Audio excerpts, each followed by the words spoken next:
ఇప్పుడు కేవలం 7,999 up to 10 kgs వరకు బరువు తగ్గి అధిక బరువు నుంచి వచ్చే ప్రధాన సమస్యలను దూరం చేసుకోండి. సీఎం రేవంత్ రెడ్డి తీరుపై అసంతృప్తి వ్యక్తం చేశారు కాంగ్రెస్ సీనియర్ నేత వి హనుమంతరావు. సీఎంను కలిసి జరుగుతోన్న పరిణామాలపై విన్నవించాలని ప్రయత్నించినా టైం ఇవ్వడం లేదని ఆరోపించారు.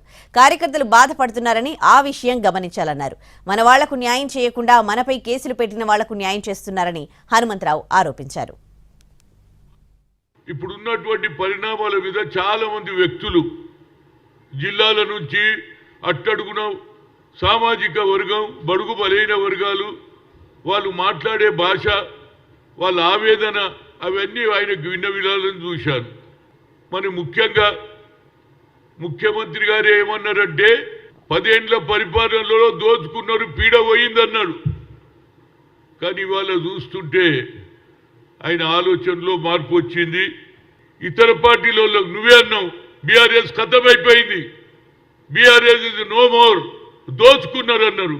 మరి దోచుకున్న వాళ్ళకు ఇవాళ మా కార్యకర్తలు బాధపడుతున్నారు. చాలా విషయాలు ఆయనకు పర్సనల్గా చెప్దామని ట్రై చేసిన ఆయన నాకు టైం అయ్యాడు. ఏదే కానీ వన్ సైడ్ వినొద్దు, నువ్వు మా మాట కూడా విను, న్యాయం చేయి అంటున్నాం. ఇప్పుడు ఏమవుతుందండి, ఒక్కొక్కరికి 2 టికెట్లు అండి, ఒక ఇంట్లో ఒకరికి 3 టికెట్లు అండి. కార్యకర్తలు బాధపడుతున్నారా లేదా? వాళ్ళు చెప్పుకోలేకపోతున్నారు.